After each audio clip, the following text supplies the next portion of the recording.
How's it going, my evil residents? Today we're going to take a look at the different areas / locations of Resident Evil 3 Remake. We're going to rank them from worst to best. I've been trying to think of a way to do like a chapter ranking like I would for Resident Evil 5, which I already did. Go check that out. And I figured the best way to do that was just to divide the game up into basic locations based on the like map sections that it gives you. So that's what I'm going to be doing in this video. I'm going to be ranking mostly subjectively because I am not a game designer, how fun and engaging each area of the game is, just as an overall, taking into account the enemies, the bosses, the vibes, everything, the gameplay, all that stuff, the map design. And I'm just going to be giving my subjective opinion on the areas and ranking them from worst to best based on that. So yeah, I won't waste any more of your time. Let's get right into the video.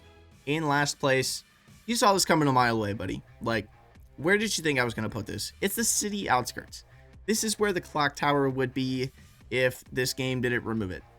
I'm not gonna compare this game too much to the original, just because when I like doing ranking videos, except for my freaking RE1 remake one where I talk about the original RE1 all the time, I do like to talk about the games on their own merits, and there's enough complaining and stuff about Resident Evil 3 remake going around, and has for the last like 5 years, so I'm just gonna talk about the game on its own merits. This area is like 2 hallways and a boss fight. That's nothing. That's nothing. There's nothing to talk about here. The boss fight's not that engaging. One of the hallways you can just run through. The other hallway has no enemies because it's just a little park area next to a river. That's literally it. That is the whole area. And then you have the Nemesis boss fight where he's in like the dog mode. Not my favorite encounter in the series. It's fine. It's okay. It's there. This area is just a nothing burger.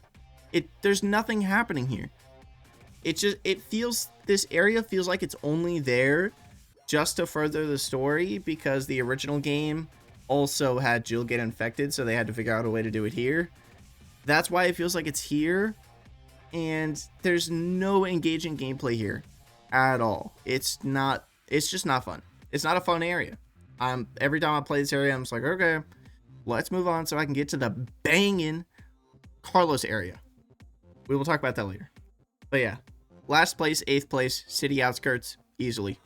In second to last place, we have the hospital as Jill. I won't talk about this too much because it's just a backtracking area. It's as difficult, as thorough as you were when you played as Carlos. If you killed all the enemies as Carlos, you might encounter like one hunter. If you didn't kill any of the enemies as Carlos, you're in for it, buddy. You're freaking in for it. Basically, the main reason to backtrack is for a couple bits of ammo, magnum ammo, and the magnum. Those are the main reasons to backtrack. You get like one unique area as Jill. You can go back to the area where goddamn Nathaniel Bard was, and you can get some extra dialogue. You can get Jill to look at the vaccine area. She doesn't even freaking say anything when you go in there, but yeah, you get some extra Jill dialogue, and you get the magnum, and it's a neat little, it's cool that you can backtrack here. I'm glad that you can. They didn't add too much besides the magnum, but that's fine. I think that's okay. I do wish the area was a little more fleshed out to have maybe like one more unique Jill area here. Like one lockpick door at least would be cool. I don't know what they would put in there, but it would be cool. Maybe they could add in a new level of shotgun, like you can get the lever action one from the original game. I think that would have been cool. Or you could get like a new handgun. Or maybe instead of just giving you the burst G19, they could have put it in that extra secret room. I don't know. I'm just kind of making up shit now, so I'm just going to move on. Hospital as Jill goes in 7th place. In 6th place, we have the sewers. When you enter this area, Jill says, yeah, I'm definitely burning these clothes. Yeah, I'm definitely burning this area. This area is boring. I know I ranked it above the hospital area, which I was talking positively about, but that area is like 4 minutes and you go there for one item, so it's just objectively there's less to do. The sewer is like 5 hallways with the most boring enemy to fight in the game. The only reason it goes somewhat high is because I really like the sound it makes when you put the door unlock box thing into the door. And the sound it makes is just so freaking nice. I love that sound. And you get the grenade launcher. So 2 positives here.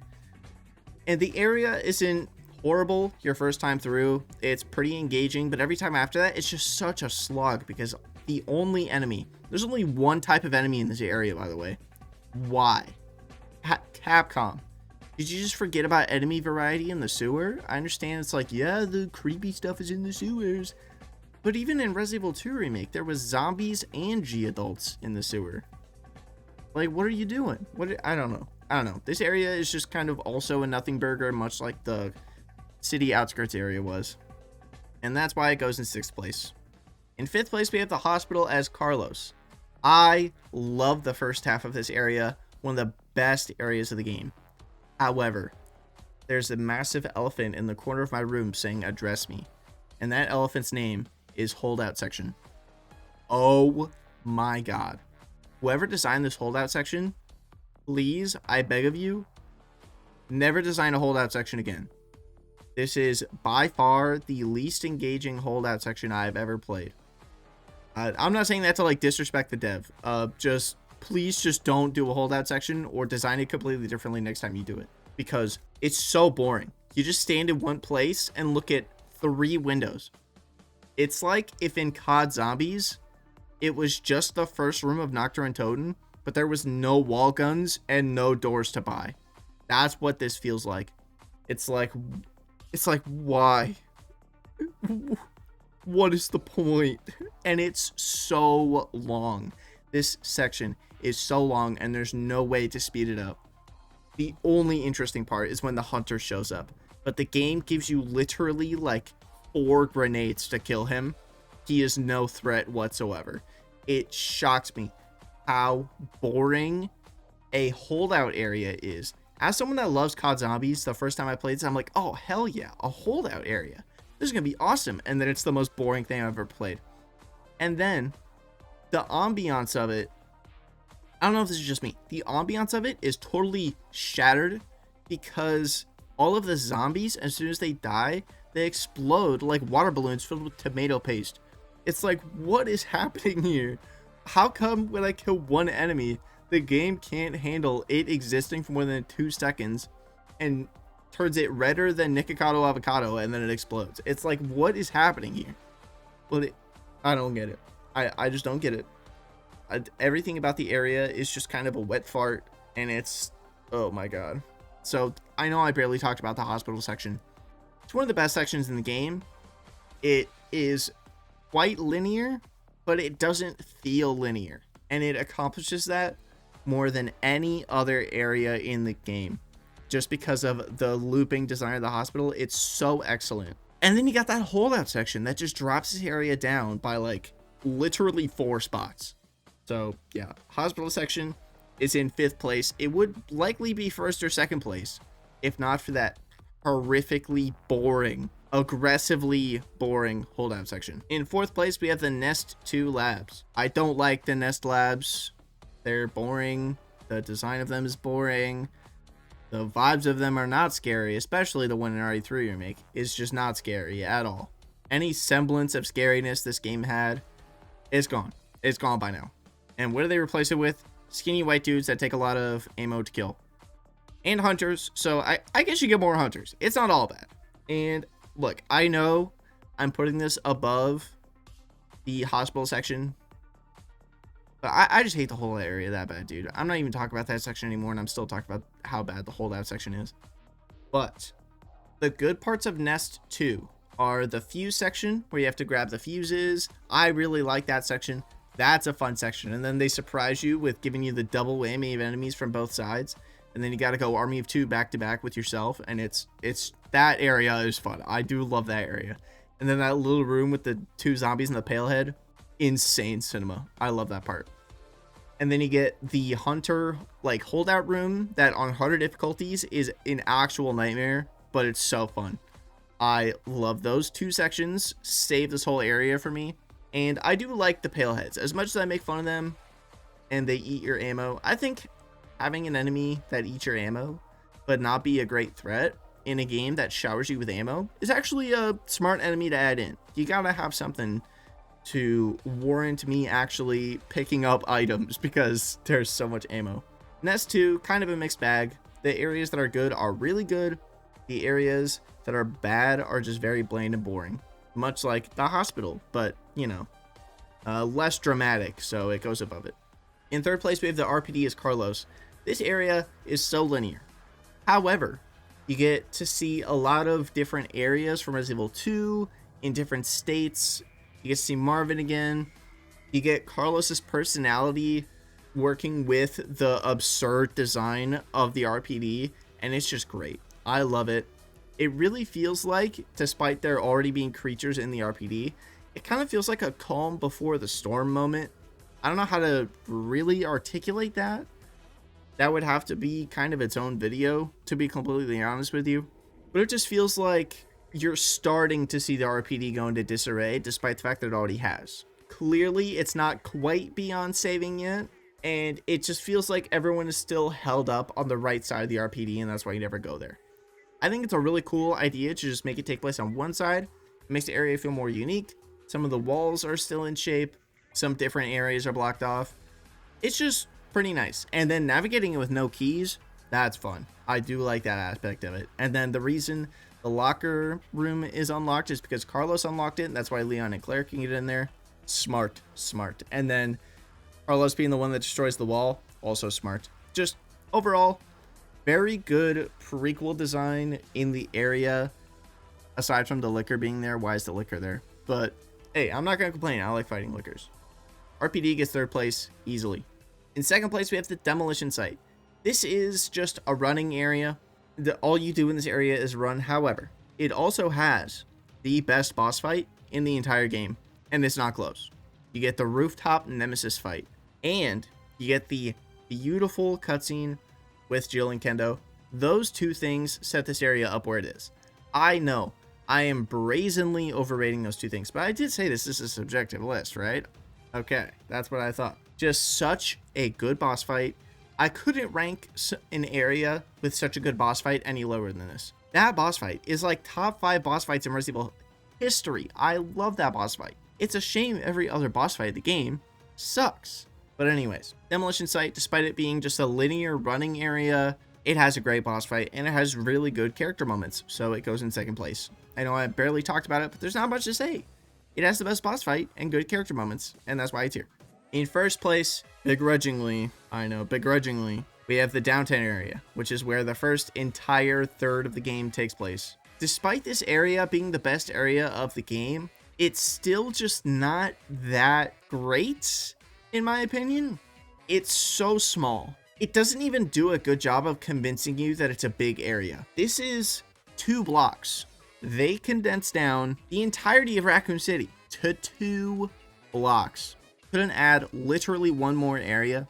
And then once you realize how this area is designed, it's so linear. It's such a linear area. You go out, you go to the donut shop, through the donut shop, get the hose, go around to the left, go up through the apartment area, put out the hose, do the drain demo section, come back, turn on the power, run back to the safe area, and then that's it for that part of it. And then later you come back to it, and it's just another running area where you run back to the save area. It's so linear. Yeah, it gives you the option to run around and discover things and open up side rooms, but the RPD managed all of that stuff without feeling as linear, especially in the B scenarios where you can kind of shuffle objectives around a little more. It needed something else.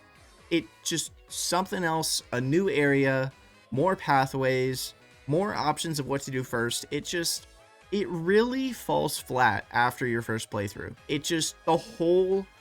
The whole scene they set up in making this area feel giant and intricate and like a city maze totally falls apart after your first playthrough. As soon as you have some semblance of where to go, it's so obvious that this map is just like an 8-shaped track, and I don't like it. It is objectively the best area in the game. It has the best art design. It has the most intricate map of all of them, except for maybe the hospital. It's the biggest area of the game. It has the most secrets and all that stuff. So while I do think it is objectively the best area. It is a fun area. Every time I play it, I'm like, man, there should just be more here. It feels like they ripped the section out of it. This is going to sound so disrespectful to developers, and I do not mean it in a disrespectful way. But this area of the map is why this game feels like a mod. All the other areas are more unique, more interesting, have a little more to do as far as like unique design language. This one feels like you just jumbled together a bunch of RE2 city assets, made a basic map out of it, and then realized you ran out of time and had to make the rest of the game, and just kind of jumbled everything together into a figure 8 shaped linear track that doesn't feel linear one time. I don't like that style of game design. They nailed this in Resident Evil 2 Remake. In a Resident Evil 2 Remake, they just kind of didn't, except the hospital, which is very well designed, but has that horrible holdout section. Yeah, I've been rambling about this for too long. This could honestly be its own video. If you want me to make a separate video just about this section, I would love to. Please leave a comment if you would like to see that video, because I'd like to make that video, but that's not something I would make unless I know people are actually interested in watching it, because it would have to be like a video essay video that I would script and stuff, and it would be a lot of work, but I'm happy to make it. Just let me know if you want to see it. Anyways, that's going to do it for this video. If you liked it, drop a like. If you disliked it, feel free to dislike it. Let me know why in the comments.